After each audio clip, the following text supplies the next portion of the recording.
Hey, this is RonnygoBOOM, and I'm here today to show you 3 tricks that can help you to break into faction bases, infiltrate claimed land, and even place blocks on enemy claimed land.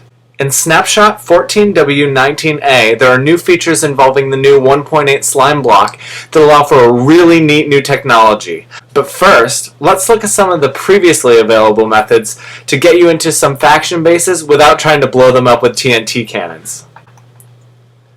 So over here I have a sample factions base. It's nothing special and it's not very well protected, but what's key here is something that I see a lot on faction servers, and that is the top is open, and whether it's resistant to TNT or not, it might be covered in water, it might have some entrance over here. In fact, it was very recently that I started attacking a faction called Blackmill.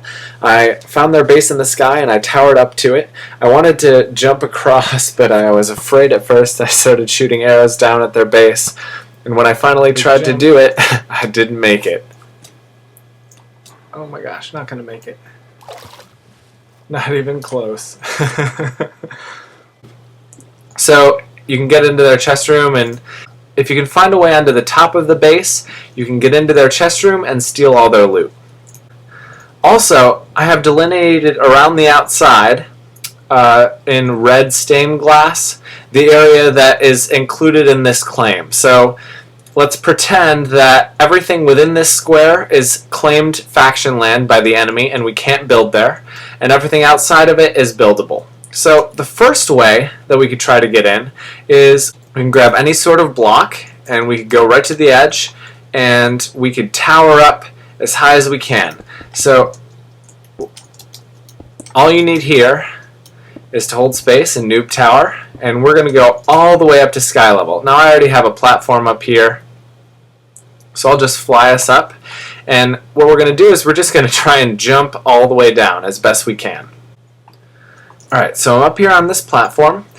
The faction land starts right here, hypothetically, and we could just run and jump. So let's try it. We have my stuff, and we're just going to get as far as we can with a nice big jump at the end, and it looks like, oh, we didn't make it, so we die. Let's try it again. This time we're going to try and get a little bit faster and a little bit farther by using a Swiftness 2 potion. Here we go. Swiftness 2. And jump at the last second, holding forward this whole time, trying to get there to the edge, and oh, we almost made it, but nope, we died. Alright, we're going to try this one more time, but this time we are going to be on a horse. Horses can jump farther. Without Swiftness 2 potions on the horse, they can jump a maximum of 12 blocks.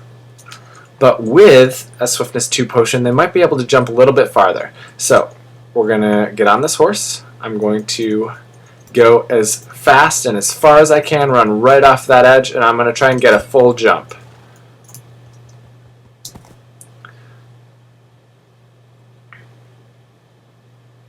Oh, not quite. Couldn't make it.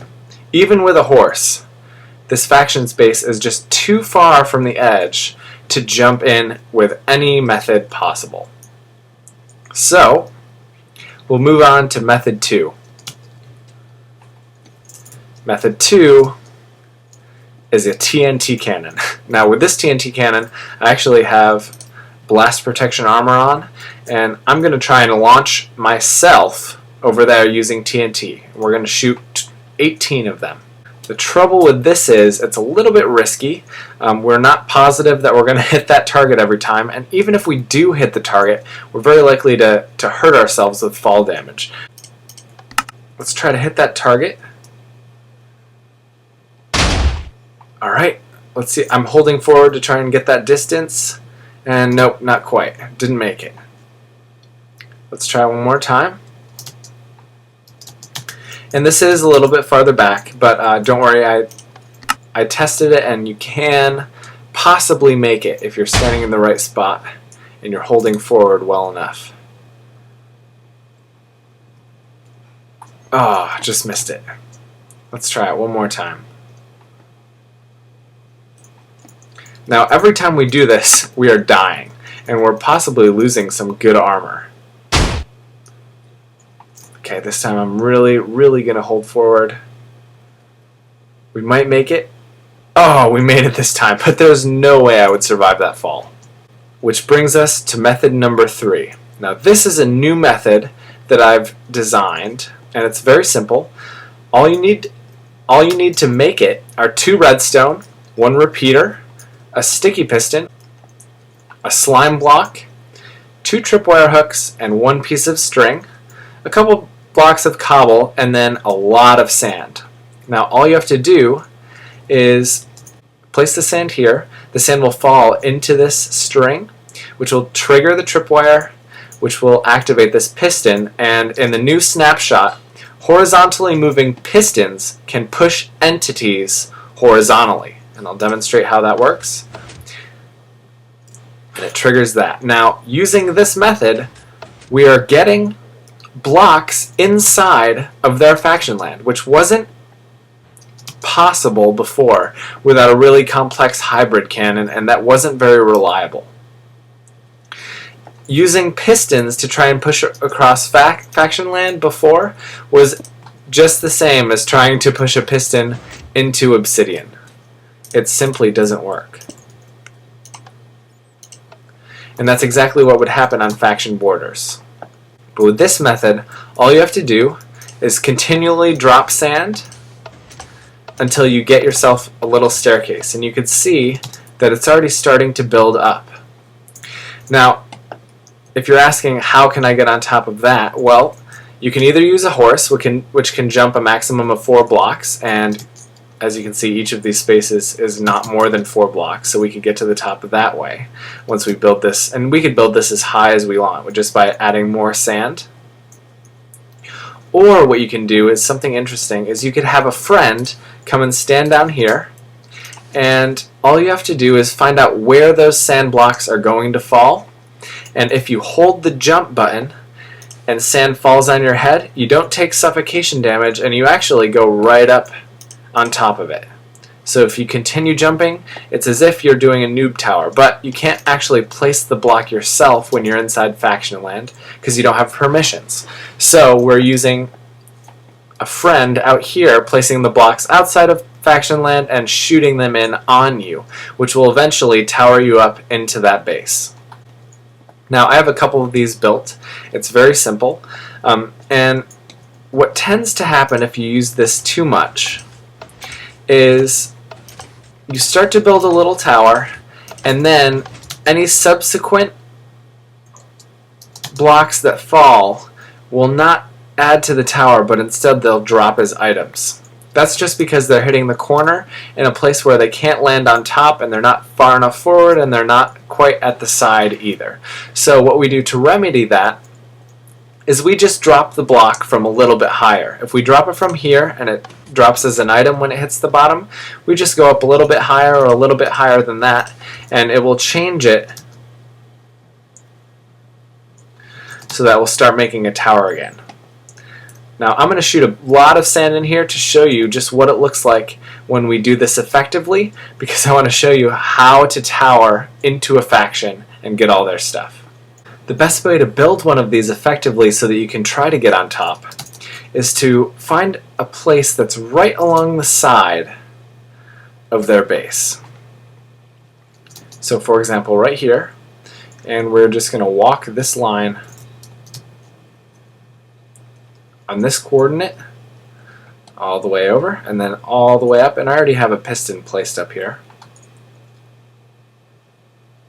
And it doesn't matter how high you go. The higher you go, the farther the blocks will shoot to the side. If you find that they're shooting too far, then you should go down in the y-axis. If you find that they're not shooting far enough, then you should go up in the y-axis. So we have our piston and our slime block. Then we just put a block below and a block here. Place a redstone repeater there, and then a little stair up.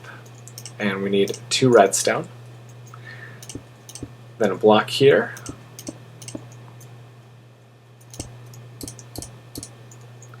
And then here we put our tripwire hooks. Tripwire hook, and string. It's important that when this piston sticks out, it doesn't directly touch that string, because we don't want to block under the string. It needs to be one below, and that's the reason that we have that repeater, because it has to be slightly delayed to allow time for gravity to set in. Then we just place a block above it and over there, so that we can start to place our sand blocks here, and they will shoot out right to the side of that building.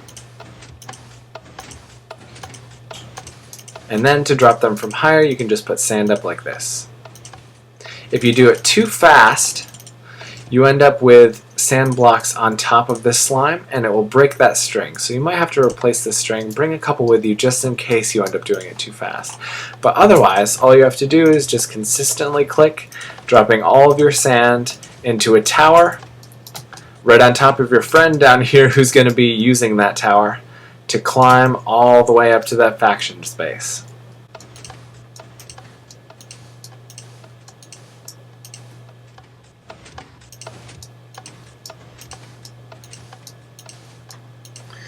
Okay, so I've been shooting this cannon for a while now, and let's go take a look at our progress. Now, it looks pretty good.